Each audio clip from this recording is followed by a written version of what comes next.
السلام عليكم ورحمة الله وبركاته. بسم الله الحمد لله والصلاة والسلام على رسول الله وعلى آله وصحبه أجمعين. സഹീഹ് ബുഖാരിയിലെ ഓരോ ബാബുകൾ ഇട്ടുകൊണ്ടാണ് അതുമായി ബന്ധപ്പെട്ട ഹദീസുകൾ പറയുന്നത്.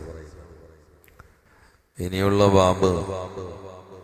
ബാബുൻ അസ്സകാത്തു മിനൽ ഇസ്ലാം എന്നതാണ്. സക്കാത്ത് എന്നത് ഇസ്ലാമിൽപ്പെട്ടതാണ്. അതിന് നേരെ താഴെ കൊടുത്തിട്ടുള്ള ആയത്ത് സൂറത്തുൽ ബയ്യിനയിലെ വമാ ഉമിറു ഇല്ലാ ലിയഅ്ബുദുല്ലാഹ മുഖ്ലിസീന ലഹുദ്ദീന ഹുനഫാഅ വയുഖീമുസ്സലാത്ത വയുത്തുസ് സക്കാത്ത ദാലിക ദീനുൽ ഖയ്യിമ എന്ന ആയത്താണ്. അടിയിലെ ഹദീസുണ്ട് ഇൻഷാ അല്ലാഹ്. അസ്സകാത്തു മിനൽ ഇസ്ലാം, സക്കാത്ത് എന്നത് ഇസ്ലാമിൽപ്പെട്ടതാണ്. ഇസ്ലാം കാര്യത്തിലെ 3ാമത്തെ നമ്പറാണല്ലോ സക്കാത്ത്. ഇന്നും മദ്രസ പഠിക്കുന്ന കുട്ടികൾക്ക് പോലെ ഇസ്ലാം കാര്യം എത്രയെന്ന് വെച്ചാൽ ചിലപ്പം പറയാൻ കഴിയും 5. അത് അതിന്റെ തെർത്തീവില് പറയാൻ കഴിയുന്നില്ല. ഞാൻ ചെറിയ കുട്ടികളൊക്കെ ചോദിക്കാറുണ്ട്. അതിനൊരു കാരണം, മുമ്പ് ഞങ്ങളൊക്കെ ചെറുപ്പത്തിന് നബിദിനത്തിനൊക്കെ ഇസ്ലാം കാര്യം ഈമാൻ കാര്യം വെച്ചുകൊണ്ട് പാട്ടുണ്ടായിരുന്നു. അപ്പോൾ അത് കേൾക്കുന്നില്ല. അപ്പൊ എല്ലാം മോഡലായപ്പോൾ നബിദിന മോഡലായി കൊടുക്കുന്നത്. എന്റെയൊക്കെ ചെറുപ്പത്തില് 3-4 കുട്ടികളെങ്കിലും ആ പാട്ട് പാടും. അങ്ങനെ പാട്ടുണ്ടല്ലേ ഇസ്ലാം കാര്യല്ലേ. 10 കുട്ടികളോട് ചോദിച്ചാൽ ഇപ്പൊ കുട്ടികളെങ്ങനെ പൂക്കൾ കൊടുത്തുങ്ങാണ്ട് നിർത്തണേ, അങ്ങനെ പരിപാടി. അങ്ങനില്ല, അത് തെറ്റായ കാര്യമൊന്നുമല്ല. അങ്ങനെ പൂക്കളൊക്കെ കൊടുത്തിട്ട് കസബിന്റെ തൊപ്പിയൊക്കെ ഇട്ടിട്ട് ഒരു പാട്ടോടെ വെച്ചിട്ട്. ഞങ്ങളൊക്കെ കാലത്ത് ഇസ്ലാം കാര്യം ഈമാൻ കാര്യം വെച്ചിട്ട് പാട്ടുണ്ടായിരുന്നു. ഇസ്ലാം കാര്യം 5 അവകള് അറിയല് ഫർളാണ്. കുട്ടികളൊക്കെ മേപ്പിട്ട് വെക്കുക, കാരണം അറിയില്ല. അപ്പൊ അതുകൊണ്ടാ ഇസ്ലാം കാര്യം ഈമാൻ കാര്യം എല്ലാവരും മനസ്സിൽ എപ്പോഴും ഉണ്ടാവും. ഒക്കെ എടുത്തു വെക്കണം. ചിലപ്പോ അടിയിൽ നിന്ന് പഠിപ്പിച്ചു കൊടുക്കേണ്ടി വരും. 10ാം ക്ലാസ് മുതൽ ഇസ്ലാം കാര്യം 5. അതിൽ 3ാമത്താണ് സക്കാത്ത്. ഷഹാദത്ത് കലിമ നിസ്കാരം കഴിഞ്ഞാൽ പിന്നെ സക്കാത്ത, പിന്നെ നോമ്പ്, പിന്നെ ഹജ്ജ്. അതിന്റെ ആ ക്രമീകരണം തന്നെ അത്ഭുതമല്ല. സ്നേഹത്തിന്റെ മനഃശാസ്ത്രമാണ്. സ്നേഹം ഉണ്ടെങ്കിൽ ആദ്യം വേണ്ടത് അത് തുറന്നു പറയാന്നുള്ളത്. അതിനല്ലേ ഷഹാദത്ത് കലിമ മനസ്സുകൊണ്ട് ഉറപ്പിച്ചിട്ട് നാവുകൊണ്ട് പറയാന്ന് പറഞ്ഞ് തുറന്നു പറയണം. പിന്നെ ഒരാള് മറ്റാളെ സ്നേഹിക്കുകയാണെങ്കിൽ വേണ്ടത് ഇടക്കിടക്ക് ഓനെ ഓർമ്മ ആണെന്നാണ്. അല്ല നിസ്കാരം അഖിമി സ്വലാത്ത ലിദിക്രി, എന്നെ ഓർക്കാൻ നിസ്കരിക്കാന്നല്ലേ. നമ്മളെ നിസ്കാരത്തിലൊക്കെ പഠിച്ചവന് ഓർമ്മ ഉണ്ടോ ഇല്ല എന്നുള്ളത് വേറെ കാര്യം. നിസ്കരിക്കണ റബ്ബിനെ ഓർക്കാനാണ്. കാരണം നിസ്കാരത്തിൽ മാത്രമേ അങ്ങനത്തെ ഒരു അതപുള്ളൂ. മറ്റുള്ളതിലൊക്കെ ശ്രദ്ധ മാറും. നിസ്കാരത്തില് ഫുള്ള് ടൈം ഇബാദത്തിലാണ് അല്ലേ. ചൊല്ല ഓർക്ക ചെയ്യ, ചൊല്ല ഓർക്ക ചെയ്യ, ഇത് 3 അല്ലാത്ത എന്താ നിസ്കാരത്തിലുള്ള. ഹജ്ജിലേക്ക് ഒരാൾ ഇഹ്റാം ചെയ്ത് തഹല്ലുലാണ്ടില് പലതുണ്ടല്ലോ, ചായ കുടിക്കും, ചോറ് കഴിക്കും ഒക്കെ ചെയ്യൂലേ. നിസ്കാരത്തിൽ പറ്റുക. പുറത്തുള്ള ഒന്നും നിസ്കാരത്തിലില്ല. മറ്റുള്ള അമലൊക്കെ എന്ന് പറഞ്ഞാൽ പുറത്തുള്ളതൊക്കെ കൂടി അതിന്റെ അടിയിൽ കൂടി ചെയ്യാണ്. നോമ്പിന് നമ്മൾ പുറത്തുള്ള കുറെ വർത്താനൊക്കെ പറയില്ല, ഒക്കെ നോമ്പ് പെട്ട നിസ്കാരത്തിന് വർത്താനം പറയാൻ പാടില്ലല്ലോ. കാരണം നിസ്കാരം ഒരു പോയിന്റിന് അല്ലാഹ് എന്ന ഓർമ്മയിലാണ്. അതാണ്. അപ്പൊ 2ാമത്തെ നമ്പർ ഓർക്കുക. ഇനി ഒരാൾക്ക് മറ്റൊരാളെ സ്നേഹം ഉണ്ടെങ്കിൽ 3ാമത്തെ എന്താ? നമുക്ക് ഏറ്റവും ഇഷ്ടപ്പെട്ടത് ആ സ്നേഹമുള്ള ആള് പറഞ്ഞാൽ ചെലവഴിക്കുക. അതിനുള്ള സക്കാത്ത് എന്ന് പറയാ. മനുഷ്യന് പണത്തിനേക്കാൾ ഇഷ്ടപ്പെട്ട വേറെ എന്തെങ്കിലും ഉണ്ടോ? അല്ലാഹ് പറഞ്ഞോണ്ട് കൊടുക്കുക സക്കാത്ത്. പിന്നെന്താ സ്നേഹത്തിന്റെ മനഃശാസ്ത്രം? ഞാൻ ആരെയാണോ സ്നേഹിക്കുന്നത് അവൾക്ക് വേണ്ടി അല്ലെങ്കിൽ അവന് വേണ്ടി എന്ത് ത്യാഗവും സഹിക്കാൻ ഞാൻ തയ്യാറാണ്.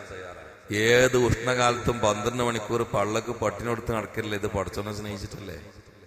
അത് സ്നേഹത്തിന്റെ മനഃശാസ്ത്രത്തിലെ 4ാമത്തെ നമ്പറുമായി. 5 എന്താ? ഞാൻ ആരെയാണോ സ്നേഹിക്കുന്നത് അവളെ അല്ലെങ്കിൽ അവനെ എനിക്ക് കണ്ടേ തീരൂ. ദുനിയാവിൽ അള്ളാനെ കാണാൻ കഴിയില്ല, പക്ഷേ അള്ളാനെ കാണുന്നതിന്റെ പ്രതീകമാണ് കഅബത്തിനെ കാണുക. കഅബത്തിനെ കാണേണ്ടതുപോലെ കണ്ടാൽ പിന്നെ ആഖിറത്തിൽ അള്ളാനെ കാണും ചെയ്യും. അള്ളാഹു തൗഫീഖ് ചെയ്യട്ടെ. അപ്പോ സ്നേഹം മനഃശാസ്ത്രത്തിലെ 5 കാര്യങ്ങൾ ഒരുമിച്ചു. ഇനി അതിൽ നിസ്കാരം എടുത്ത് പരിശോധിച്ച് നോക്കൂ. നിസ്കാരത്തിൽ ഈ 5 ഉണ്ട്. അതാണ് നിസ്കാരം മേലെ വരാൻ കാര്യം. ഇസ്ലാം കാര്യം 5 നിസ്കാരത്തിൽ. നോമ്പിലേ ഇല്ല, സക്കാത്തിലേ ഇല്ല, ഹജ്ജിലേ ഇല്ല.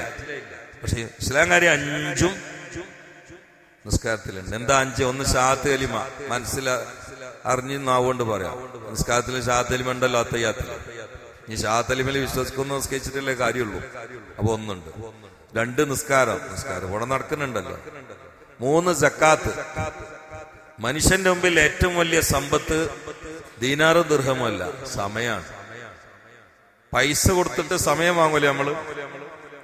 ഡോക്ടർ പറയാണ്, ഓ കിഡ്നി 2ഉം പോയിക്കണം, 48 ലക്ഷം രൂപ ചെലവാക്കിയാല് 10 കൊല്ലത്തൊരു ഗ്യാരണ്ടി ഉണ്ട്. ആ വേണ്ട, 48 ലക്ഷം തരാൻ കഴിയില്ല, പണ്ട് മരിച്ചോട്ടെ എന്ന് ആരെയും പറയോ? പിരിച്ചിട്ട് ഉണ്ടാക്കൂലേ? പൈസ കൊടുത്തിട്ട് സമയം വാങ്ങുക. അപ്പൊ ഏറ്റവും വലിയ സമ്പത്ത് സമയമാണ്. 5 വക്ത് നിസ്കാരത്തിന് ഏറ്റവും വലിയ സമ്പത്താവുന്ന സമയം മാറ്റി വെക്കണം. നീ അല്ലാത്ത സമ്പത്തും നിസ്കാരത്തിലുണ്ട്. കാരണം എന്താ? നിസ്കരിക്കുമ്പോ ഔറത്ത് പറയണം, അതിന് തുണികുപ്പായം വേണം, അതിന് പൈസ കൊടുക്കണം. ഇസ്ലാം കാര്യത്തിൽ 3-മത്തതും നിസ്കാരത്തിലുണ്ട്. ഇനി ഇസ്ലാം കാര്യത്തിൽ 4-മത്തെ ഏതാ നിങ്ങൾ പറയും? പഠിച്ചവനെ ആർക്കും കിട്ടുന്നില്ലല്ലോ. ഇസ്ലാം കാര്യത്തിൽ 4. എന്താ മൂലയേറ്റാളെ നിങ്ങൾ അറിയാത്ത? പറയണ്ടോ? ഞാൻ കേൾക്കണില്ല. അതൊരു ബേജാറിലാണ് പറയണത്. തെറ്റോ ശരിയാവുന്ന നോമ്പല്ലേ? നോമ്പ് നിസ്കാരത്തിലുണ്ടല്ലോ അല്ലേ? നോമ്പ് പറയുന്ന എല്ലാ കാര്യങ്ങളെ കൊണ്ടും നിസ്കാരം മുറി. നോമ്പ് മുറിയണ എല്ലാ കാര്യം കൊണ്ടും നിസ്കാരം മുറി. അല്ലാത്തൊരു കാര്യം പറയട്ടെ, തിന്നാ നിസ്കാരം മുറി, കുടിച്ചാ നിസ്കാരം മുറി, തുടക്ക നോമ്പ് മുറി. നോമ്പ് എന്തെല്ലാം കാര്യങ്ങൾ കൊണ്ട് മുറിയോ അതോടൊക്കെ നിസ്കാരം പത്തിലോ. അപ്പൊ നോമ്പും നിസ്കാരത്തിലുണ്ട്. നിസ്കാരത്തിലെ ഹജ്ജുണ്ട്. ഹജ്ജിന്റെ എല്ലാ കാര്യങ്ങളും ആറ്റിക്കുറുക്കി രത്നച്ചുരുക്കമായ അവസാനത്തെ കാര്യം എന്താന്ന് വെച്ചാൽ കാബ ഷരീഫിനെ ബഹുമാനിക്കുക എന്നുള്ളതാണ് വരിക. നിസ്കാര സമയത്ത് കാബത്തിന് നേരെ നെഞ്ച് തിരിച്ചിട്ടില്ലെങ്കിൽ നിസ്കാരം ശരിയാവും. അതിനല്ല അയിനുൽ കാബയെ ബഹുമാനിക്കണ്ടേ? ഇസ്ലാം കാര്യം 5 നിസ്കാരത്തിലുണ്ട്. അതുകൊണ്ടാണ് അസ്സലാത്തു ഇമാദുദ്ദീൻ. ഇത് നിസ്കാരം എന്നുള്ള ദീന്റെ തൂണാണ് എന്ന് പറയുന്നത്. ഫമൻ അഖാമഹാ ഫഖദ് അഖാമദ്ദീൻ. ആ തൂണിനെ ആരെങ്കിലും നിലനിർത്തിയാൽ ദീന് നിലനിന്നു. ഫമൻ തറക്കഹാ ഫഖദ് ഹദമദ്ദീൻ. ഈ ദീനിനെ പൊളിക്കണമെങ്കിൽ പള്ളി പൊളിക്കണ്ട, മുസാഫ് കയറൊന്നും വേണ്ട, നിസ്കാരം ഒഴിവാക്കിയാൽ മതി. ഓൻ ദീന് പൊളിയനാ എന്ന് നബിയുനാ റസൂലുള്ളാഹി. മദ്രസയും പള്ളിയും പൊളിക്കുമ്പോഴേക്ക് നമ്മൾ പ്രകടനം നടത്തുന്നുണ്ട്. ഓല് പള്ളിയെ പൊളിച്ചിട്ടുള്ളൂ. ഈ പ്രകടനം നടത്തുന്ന ആൾക്കാര് എന്താ വാക്യങ്ങളാണ്ട് പറഞ്ഞാലേ ആയാലും ദീന് പൊളിയന്മാരാണ്. ദീന് പൊളിയന്മാരും പള്ളി പൊളിയന്മാർക്കെതിരെ മുദ്രാക്കി വിളിച്ചാൽ അന്ന് തിരിഞ്ഞു നോക്കുമോ? പള്ളി എന്നുള്ള നിസ്കരിക്കാനല്ലേ? അതല്ലേ ഓല ഒളിച്ചിട്ട് നമുക്ക് പള്ളി വേണ്ട, കാരണം നമുക്ക് നിസ്കാരം വേണ്ട. വാങ്കാണ്ട് കൊടുത്താൽ ഒരു മനുഷ്യനും പള്ളിയെ കയറില്ല. ആ പള്ളിയൊക്കെ ഒരു കല്ലെടുത്തെറിഞ്ഞാൽ എല്ലാരും കൂടി പ്രകടനം. കല്ലെടുത്തെറിയണത് നല്ലതാണെന്നോ പ്രകടനം നടത്തണ്ട എന്നൊന്നുമല്ല ഞാൻ പറയണത്. പക്ഷെ നമ്മളൊരവസ്ഥ നമ്മൾ ചിന്തിക്കണ്ടേ? ഹയ്യാൽ അസ്സലാ എന്ന് പറഞ്ഞാൽ ഒരൊറ്റ കുട്ടി പള്ളിയിൽ ഉണ്ടാവില്ല. എന്നിട്ട് ആ പള്ളിന്റെ മിനാരത്തുമൊക്കെ ഒരാള് കല്ലെടുത്തെറിഞ്ഞാൽ എല്ലാരും കൂടി പ്രകടനം. പള്ളി വേണ്ടാത്തവർക്ക് എന്തിനാ പ്രകടനം? അതൊക്കെ പള്ളിയിലൊന്നും നിസ്കരിക്കുന്നവരല്ലേ പ്രകടനം നടത്തേണ്ട. എല്ലാത്തവർക്കും പ്രകടനത്തിന്റെ ആവശ്യമുണ്ടോ? അപ്പൊ ഇസ്ലാം കാര്യം 5 നിസ്കാരത്തിൽ പെട്ടിട്ടുണ്ട്. അതിൽപ്പെട്ട ഒന്നാണ് സക്കാത്ത്. സക്കാത്ത് വളരെ ഗൗരവട്ടാണ്. പല ആളുകളും സക്കാത്തിന്റെ കാര്യത്തിൽ തീരെ ശ്രദ്ധിക്കുന്നില്ല. ഏക്കറക്കണക്കിന് പറമ്പുണ്ട്, സക്കാത്ത് കൊടുക്കണ്ട. പക്ഷെ അത് കച്ചവടാണെങ്കിൽ സക്കാത്ത് കൊടുക്കണം കേട്ടോ. പറമ്പച്ചവടക്കാരൊക്കെ സാസിലുണ്ടാവും. നിങ്ങളോട് എതിർപ്പുള്ളതുകൊണ്ട് പറയാനുള്ള, സ്നേഹമുള്ളതുകൊണ്ട് പറയാം. നാളെ നിങ്ങൾ പറയും ആ മൂല്യരൊന്നും പറഞ്ഞില്ലാന്ന്. ഞാൻ സുബീക്ക് ഏറെക്കുറെ എല്ലാ കാര്യവും പറയുന്നത്. പറമ്പിന് സക്കാത്തില്ല, പക്ഷെ പറമ്പ് കച്ചവടച്ചേർക്കാണെങ്കിൽ സക്കാത്തുണ്ട്. ഏതുപോലെ ആഭരണത്തിന് സക്കാത്തില്ല, പക്ഷെ ജ്വല്ലറിക്കാരൻ സക്കാത്ത് കൊടുക്കണം. അവിടെ ആഭരണാണുള്ളത്, കാരണം അത് കച്ചവടച്ചേർക്കാണ്. അല്ലെ ഇപ്പൊ നിങ്ങള് കട എടുത്തുമ്പോ ആ കടയിലുള്ള ചരക്കുകളൊക്കെ വില ഇട്ടിട്ടല്ലേ സക്കാത്ത് കൊടുക്കണത്. അതില് ബ്രഷും പിന്നെ സൂപ്പർ വൈറ്റും മുട്ടായി ഒക്കെ അല്ലേ, അതിനും സക്കാത്ത് ചെല്ലല്ലോ. കച്ചവട ചരക്ക് എന്നുള്ളവർക്ക് കൊല്ലം കണക്കായിട്ട് കൂടിയാല് കണക്കാക്കിയിട്ട് സക്കാത്ത് കൊടുക്കണം. പല ആളുകളുടെയും കച്ചവടം പൊളിയാൻ കാരണം സക്കാത്തിന്റെ വിഷയത്തിൽ പിന്നോട്ടടിച്ചുകൊണ്ടാണ്. അതിങ്ങനെ അല്ലെങ്കിൽ ശരീരത്തിൽ കിഡ്നി കേടായിട്ട് അല്ലാഹു തആല അങ്ങനെ കളിയോ. അതുകൊണ്ടാ സക്കാത്തിന്റെ പൈസ നമ്മൾ പിടിച്ചാൽ അതിന്റെ ഇരട്ടിക്ക് ശരീരത്തിൽ കളയേണ്ടി വരും. അല്ലെങ്കിൽ കള്ളന്മാര് കേട്ടോണ്ട്, അല്ലെങ്കിൽ തീ കരിക്കും. അതേറ്റവും ഒരിക്കലും നിലക്കൂല. നേരെ മറിച്ചായി കൃത്യമായിട്ട് കൊടുത്താലോ ലൈല് ബർക്കത്തുണ്ടാവും, നാളെ ആഖിറത്തിൽ രക്ഷപ്പെടും. കൊടുത്തിട്ടില്ലെങ്കിലോ ഈ സക്കാത്തിന്റെ മുതലുകൾ പാമ്പും തേളുമായിട്ടാണ് മാറുന്ന ആള്. എന്നിട്ട് മഹ്ശറേക്ക് പോകുമ്പോ തന്നെ അവന്റെ ശരീരത്തിൽ വരിഞ്ഞു കുത്തിയിട്ട് കഴുത്തിൽ പാമ്പൊക്കെ മാലായിട്ട് വന്നിട്ടുണ്ടാവും. എന്നിട്ട് ഇങ്ങനെ കൊത്തും. ഇത് സക്കാത്താണ് എന്ന് നബിയുനാ റസൂലുള്ളാഹി. വളരെ ഗൗരവത്തിൽ ശ്രദ്ധിക്കുന്ന കാര്യം. നാളെ ഒരാൾ മസല വെച്ചു, ഒരാൾ എനിക്ക് 10 ലക്ഷം തരാണ്ട്, ഒന്നും തരണില്ല, അതിന് ഞാൻ സക്കാത്ത് കൊടുക്കണോ? അങ്ങനെ ഉണ്ടാവും സാഹസില്. കടമ അങ്ങനെ തരാത്തവരുണ്ടാവും. അത് വലിയ ഗൗരവട്ടോ, ആൾക്ക് തിരിച്ചു കൊടുക്കണം. ഇനി നമുക്കിങ്ങനെ തോന്നുകയാണ് ഓൻ ചിലപ്പം തരാക്കുമല്ലോ, അപ്പൊ എന്താ ചെയ്യാ? അപ്പൊ ഒരു കാര്യം ചെയ്താൽ മതി. ഒന്നുകിൽ നിങ്ങൾക്ക് ഒരു 10 ലക്ഷം ഒരാൾ തരാണ്ട്, എന്നാ നിങ്ങൾ 25,000 കൊല്ലത്തിൽ സക്കാത്ത് കൊടുക്കണം. ഓരോ കൊല്ലം 25,000 കൊടുക്കണം. എനിക്കൊരാൾ 1 ലക്ഷം റുപ്യ തരാണ്ടായിരുന്നു. എല്ലാ കൊല്ലം ഞാൻ 2,500 റുപ്യ സക്കാത്ത് കൊടുക്കും. ഇപ്പോഴല്ല കേട്ടോ, കുറച്ച് മുമ്പാണ്. കുറച്ച് മുമ്പ് അപ്പോഴല്ല, 10 കൊല്ലമായിട്ടൊന്നും തന്നിട്ടില്ല. അപ്പൊ ഞാൻ 10 കൊല്ലം 2,500 റുപ്യ സക്കാത്ത് കൊടുത്ത്. അതാണ് ഇപ്പൊ പറഞ്ഞത്. സ്വർണ്ണ ആഭരണത്തിന് സക്കാത്തില്ല, പക്ഷെ കച്ചവടക്കാരന് സക്കാത്തുണ്ട്. മെല്ലെ പറയും, ഞാൻ പറഞ്ഞേക്ക് എന്നാലും അടുത്ത ചോദ്യം വെച്ചിട്ട് കാര്യമുള്ളൂ. സ്വർണ്ണാഭരണത്തിന് സക്കാത്തില്ല, പക്ഷെ സ്വർണ്ണാഭരണം കച്ചവടം ചെയ്യുകയാണെങ്കിൽ സക്കാത്തുണ്ട്. ഇനി എന്താ നിങ്ങൾ ചോദിച്ചേ? സ്വർണം എന്തിന് സക്കാത്ത് കൊടുക്കണ്ടല്ലോ എന്നാ? എന്തിന്? അപ്പൊ കച്ചവടം ചെയ്യണില്ല, വാങ്ങിയേക്കാണ്. എന്താണ് നിങ്ങളെ ഉദ്ദേശം? അല്ല, എന്താ ഉദ്ദേശം? ആഭരണം എന്ന് പറഞ്ഞാൽ ശരീരത്തിൽ ഇടാനുള്ള ആഭരണം, അതിന്റെ അപ്പുറത്ത് നിങ്ങൾ വാങ്ങിയേക്കണതിനൊക്കെ സക്കാത്ത് കൊടുക്കണം. നല്ല പരിപാടി. അപ്പോ അതെങ്ങനെ നടക്കണേ? നിങ്ങളൊരു സാമ്പത്തിക കനിയായിട്ടാണ് വാങ്ങിയേക്കണത്. അതാണ് ഇഷ്ടം ഉണ്ടാകുമ്പോ വിൽക്കാന്ന്. എല്ലാ ബന്ധനും എങ്ങനെ വാങ്ങിയേക്കണേ? അതിന് സക്കാത്ത് കൊടുക്കണം. അല്ല ചോദിച്ചാ ഭയങ്കര വളവനാട്ടോ. അതൊന്നും നടക്കൂല. ആയിക്കോട്ടെ. അപ്പോ ഞാൻ എന്തേ പറഞ്ഞാ മറന്നുപോയി. അപ്പൊ അതിലൊരു മസല ഇതാണ്. ഒരാൾ കുറെ പൈസ തരാണ്ട്, ഒരു 10 ലക്ഷം തരാണ്ട്. അപ്പൊ എന്ത് ചെയ്താ മതി?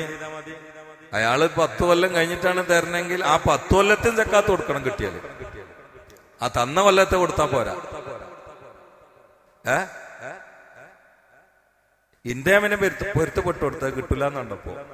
കാരണം ഇത് എല്ലാ കൊല്ലം സക്കാത്ത് കൊടുത്തതിനേക്കാളല്ല മൂപ്പർക്കാണ് പൊരുത്തപ്പെട്ടു കൊടുത്താൽ കുറച്ച് കൂലി കിട്ടുമല്ലോ. കിട്ടൂലെന്ന് ഏകദേശം മനസ്സിലായി. കാരണം 12 കൊല്ലായി. അപ്പൊ ഞാൻ ഫോൺ വിളിച്ചത് തന്നെ ഗൾഫിലാ.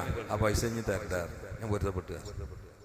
എന്താ ചെയ്യണം? ഞാൻ പൊരുത്തപ്പെടുന്ന വെച്ചിട്ട് ചോദിക്കാരും വരണ്ട കേട്ടോ പറഞ്ഞാൽ. അത് അങ്ങനെ സംഭവം ഉണ്ടായി എന്ന് പറഞ്ഞാണ്. എല്ലാവർക്കും ഇങ്ങനെ പൊരുത്തപ്പെട്ടു കൊടുക്കുക അല്ലെങ്കിൽ കൊടുക്കുകയൊന്നും ചെയ്യില്ല. മനസ്സിലായില്ലേ? അപ്പോ ഈ കാര്യം വളരെ ഗൗരവത്തിൽ ശ്രദ്ധിക്കണം. കടം തരാണ്ടെങ്കിൽ നിങ്ങൾക്ക് തോന്നണം ചിലപ്പം തരാക്കാൻ സാധ്യതയുണ്ടെങ്കിൽ കൊല്ലം കൊടുക്കണ്ട. പക്ഷെ കിട്ടിയാല് കൊടുക്കുമ്പോ ആ കൊല്ലത്ത് അതിന്റെ ഇടയിൽ കഴിഞ്ഞു പോയ എല്ലാ കൊല്ലത്തെയും കണക്കാക്കി കൊടുക്കണം. ഇല്ലാതെ ആ പൈസ ആയിട്ട് കഴിച്ചില്ല. വളരെ ഗൗരവമാണ് സക്കാത്ത്. സക്കാത്തിന്റെ കാര്യത്തിൽ നമ്മളൊക്കെ പിന്നോട്ടടി. കച്ചവടക്കാര് കൊല്ലം കൂടിയാൽ ആ കച്ചവട ചരക്കുകൾ കണക്കൂട്ടിട്ട് കൊടുക്കണം. ആ സമയത്ത് എത്രയാണോ അവിടെ ചരക്കുകളുള്ളത് കണക്കൂട്ടി സക്കാത്ത് കൊടുക്കണം. അതിന്റെ ഇടക്ക് വിറ്റ് പോയതിന് കൊടുക്കണ്ട. ആ വിറ്റ് അതൊക്കെ ഇങ്ങനെ എണ്ണ എന്നിട്ട് അതിനൊന്നും കൊടുക്കണ്ട. അതിന്റെ പൈസകൾ ഡിപ്പോസിറ്റ് ചെയ്തിട്ടുണ്ടെങ്കിൽ അതിന് വേറെ കൊടുക്കണം. ആ കാര്യങ്ങളൊക്കെ വളരെ ഗൗരവത്തിൽ ശ്രദ്ധിക്കണം. ഒറ്റ വാക്കാണെന്ന് പറഞ്ഞാൽ അതിന്റെ രേഖകൾ നാളെ ഉദ്ധരിക്കാം. ബാബുൻ അസ്സക്കാത്തു മിനൽ ഇസ്ലാം. സക്കാത്ത് എന്നത് ഇസ്ലാമിൽപ്പെട്ടതാണ്. അള്ളാഹു അത് അർഹമായ ഗൗരവത്തിൽ കൊടുത്തു വീട്ടാനുള്ള ഭാഗ്യം പ്രദാനം ചെയ്യട്ടെ. സല്ലല്ലാഹു അലാ മുഹമ്മദ് സല്ലല്ലാഹു അലൈഹി വസല്ലം. എനിക്ക് ഓർമ്മയുണ്ട്. ചായം ചെയ്യുന്നല്ല. സല്ലല്ലാഹു അലാ മുഹമ്മദ് സല്ലല്ലാഹു അലൈഹി വസല്ലം, സല്ലല്ലാഹു അലാ മുഹമ്മദ് സല്ലല്ലാഹു അലൈഹി വസല്ലം, അല്ലാഹുമ്മ സല്ലി അലാ മുഹമ്മദ് യാ റബ്ബി സല്ലി അലൈഹി വസല്ലം. ചായം ചെയ്യുന്ന നമ്മളെ സലീം ഖാന്റെ വകയാണ് അല്ലേ? സലീം ഖാന്റെ വകയാണ്. വേണ്ട മുപ്പര വകയാണ്. മുപ്പര ഉദ്ദേശം എന്താ വെച്ചാൽ മുപ്പര വാപ്പിയമ്മയും പലരും ഖബറിലാണ്. അവർക്കൊക്കെ വേണ്ടി എന്നതിലപ്പുറം പ്രത്യേകിച്ച് ആരും മനസ്സിൽ വരാത്ത ഒരു ചിന്തയും കൂടി അദ്ദേഹം പറഞ്ഞു. പിന്നെ എല്ലാവർക്കും വേണ്ടി. അതൊരു വിശാല മനസ്കതയാണ്. എന്റെ വാപ്പ അമ്മ എന്ന് കണക്കാക്കേണ്ട, ഖബർ കിടക്കുന്ന എല്ലാവർക്കും.